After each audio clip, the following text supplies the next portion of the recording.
జనగామ జిల్లా పాలకుర్తిలో తెలంగాణ తల్లి విగ్రహ రగడ కొనసాగుతోంది. మాజీ మంత్రి ఎర్రబెల్లి దయాకర్ రావు సతీమణి ఉషా దయాకర్ రావు చేపట్టిన నిరసన ర్యాలీ ఉద్రిక్తతకు దారితీసింది. బీఆర్ఎస్ నాయకులు పోలీసుల తోపులాటలో మాజీ మంత్రి సతీమణి ఉషా దయాకర్ రావు స్వల్ప అస్వస్థతకు గురయ్యారు.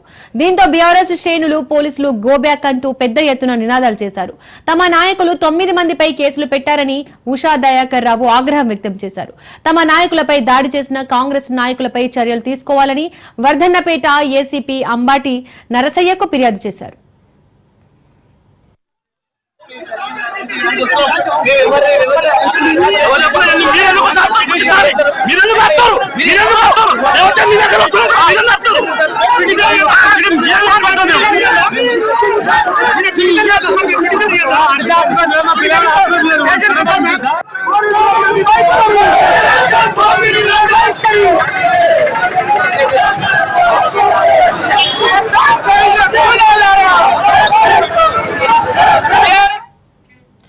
ఈ అంశానికి సంబంధించి మరిన్ని అప్డేట్స్ మా ప్రతినిధి చంద్రశేఖర్ ఫోన్ ద్వారా అందిస్తారు. చంద్రశేఖర్, దీపిక, ఏదైతే నిన్నటి నుంచి బీఆర్ఎస్ పార్టీ పాలకుర్తిలోని బీఆర్ఎస్ పార్టీ కాంగ్రెస్ పార్టీ కార్యకర్తల మధ్య ఉద్రిక్త వాతావరణం అయితే చోటు చేసుకుంటుంది. ఏదైతే ఆ బీఆర్ఎస్ పాలకుర్తిలోని తల్లి తెలంగాణ విగ్రహాన్ని రోడ్డు పనుల భాగంగా దాన్ని గత బీఆర్ఎస్ పార్టీ అధికారంలో దాన్ని పక్కకు పెట్టడం జరిగింది. తిరిగి రోడ్డు అభివృద్ధి పనులు పూర్తయిన తర్వాత దాన్ని పునర్నిర్మించాలనుకున్నారు.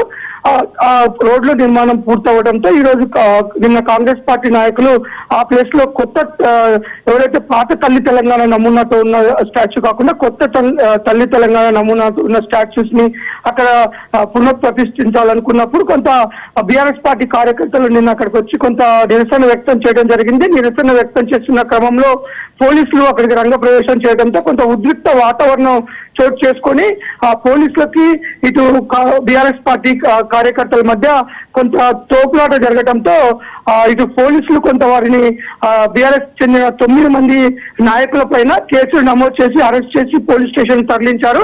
అక్కడి నుంచి నిన్న స్టేషన్ బెయిల్ ద్వారా వారిని తిరిగి ఇంట్లోకి పంపించడంతో ఈ రోజు నిన్న వారు పోలీసులు చేసిన అరెస్ట్ల పైన అలాగే తల్లి తెలంగాణ విగ్రహాన్ని కూడా కొత్త తల్లి నమూనాన్ని కాకుండా పాత తల్లి తెలంగాణ విగ్రహం ఏదైతే అక్కడి నుంచి తీసిన స్టాచ్యూ ఉందో తిరిగి దాన్నే పెట్టాలని ఈ రోజు నిరసన కార్యక్రమాలకు పిలుపునిచ్చారు. అందులో భాగంగా నిరసన కార్యక్రమాలు పాల్గొనడానికి మాజీ మంత్రి ఎర్రబెల్లి దయాకర్ రావు సతీమణి ఎర్రబెల్లి ఉషా దయాకర్ రావు రావడం జరిగింది. ఈ నిరసన ర్యాలీ తీసిన క్రమంలో పోలీసులు అడ్డుకోవడంతో కొంత ఉద్రిక్త వాతావరణం చోటు చేసుకుని కొంత తోపులాట జరగడంతో ఉషా దయాకర్ రావు కూడా కొంత అస్వస్థ కూడా గురవడం జరిగింది. ఏదైతే పోలీసులు భారీగా వచ్చి వీరిని ఇబ్బంది పెడుతున్నారని పోలీసులు గో బ్యాక్ అంటూ బీఆర్ఎస్ కార్యకర్తలు నినాదాలు చేశారు. ముఖ్యంగా ప్రస్తుత ఎమ్మెల్యే యశస్వి రెడ్డిని పక్కకు పెట్టి అమెరికాకు చెందిన NRI Jhansi Reddy police station లో కూర్చొని రాజకీయ కక్ష సాధిస్తుందని 9 మంది బీఆర్ఎస్ నాయకుల పైన కక్ష సాధింపుతో కేసులు పెట్టారని చెప్పేసి అధికారం ఎవరి సొత్తు కాదు రాసి పెట్టుకుంటామని వడ్డీతో సహా తిరిగిస్తాము అని చెప్పేసి ఇటు ఉషా దయాకర్ రావు కూడా వ్యాఖ్యలు చేశారు. అంతేకాదు ఎవరైతే కాంగ్రెస్ పార్టీ బీఆర్ఎస్ పార్టీ నాయకుల పైన కాంగ్రెస్ పార్టీ నాయకులు దాడి చేశారో వారిపైన చట్ట ప్రకారం చర్యలు తీసుకోవాలని వర్ధన్నపేట ఏసీపీ అంబటి నరసయ్య కూడా ఫిర్యాదు చేశారు ఉషా దయాకర్ రావు. అంతేకాదు ఈ యొక్క దాడిలో గాయపడ్డ సోషల్ మీడియా ఇన్ఛార్జ్ గోపిని కూడా పరామర్శించి ఆమె కొంత మనోధైర్యం చెప్పారు. ప్రస్తుతం అయితే అక్కడ ఎట్టి పరిస్థితుల్లో మేము పాత స్టాచ్యూ ఏదైతే పోలీస్ స్టేషన్ లో ప్రస్తుతం ఉందో అదే తల్లి తెలంగాణ స్టాచ్యూని తిరిగి అక్కడ పునరుద్ధరించాలి. ఎట్టి పరిస్థితుల్లో మేము ఒప్పుకోమని బీఆర్ఎస్ పార్టీకి చెందిన కార్యకర్తలు నాయకులు అయితే వారు గట్టిగా ప్రొటెస్ట్ చేస్తున్న పరిస్థితి. Deepika, thank you Chandrasekhar.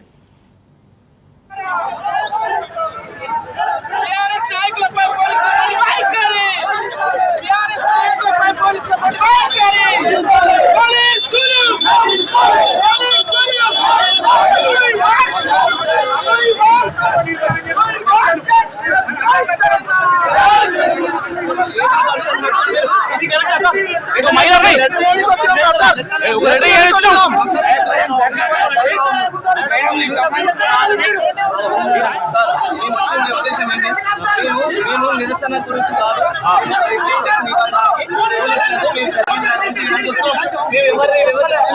ఎవరు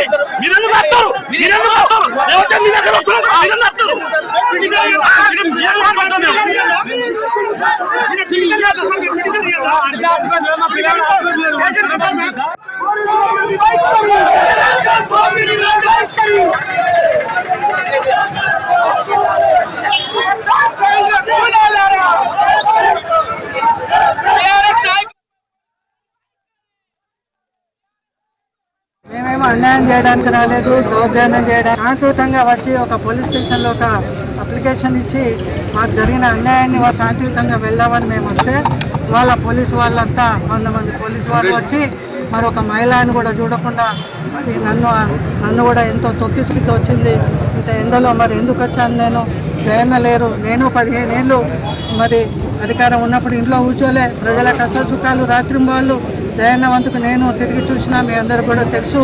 మరి ఆ అభిమానంతోనే ఆ ప్రేమతోని ఇవాళ నా వాళ్ళు మరి అధైర్యపడద్దు, వాళ్ళు ధైర్యంగా ఉండాలి, నేను వస్తే ఇంకా ఉత్సాహంగా వాళ్ళకి ఉత్సాహం వస్తుంది, పాల్గొంటారు అనే ఉద్దేశంగా మరి నేను రావడం జరిగింది తప్ప ఇక్కడేదో మరి ప్రజలే గమనిస్తారు. మేము ఎప్పుడు కూడా అధికారం ఉన్నప్పుడు కూడా ఏ దౌర్జన్యం చేయలే, ఇక రాబోయే రోజులు కూడా చేయము. ఎప్పుడు కూడా కార్యకర్తలు కూడా మేము శాంతియుతంగా ఉండాలనే చెప్తాం తప్ప, ఎందుకంటే దానివల్ల నాయకులు బాగానే ఉంటారు, కార్యకర్తల కుటుంబాలు వీధులు పడతాయి, వాళ్ళు అప్పుల పాలవుతారు, వాళ్ళు కేసుల చుట్టూ తిరుగుతారు, మరి వాళ్ళు మంచిగా ఉంటారు. మరి ఏసీల రూములలో కానీ ఇవాళ అనుభవించేది ఎవరు? కార్యకర్తలు, వాళ్ళ కుటుంబాలు. అది గమనించాలి మీరు. దయచేసి అధికారం ఉంది కదా, డబ్బు ఉంది కదా అని వాళ్ళతో తోకెమ్మడి అన్యాయంగా మీరు తిరిగితే నష్టపోయేది మీరే. కాబట్టి ఎప్పుడైనా ధర్మమే గెలుస్తుంది, వెనక ముందు న్యాయమే గెలుస్తుంది. న్యాయం ఏదో నిదానంగా బయటపడుతుంది, మరి అధర్మం అనేది తొందరగా స్ప్రెడ్ అవుతుంది. ప్రజలు గమనించాలి.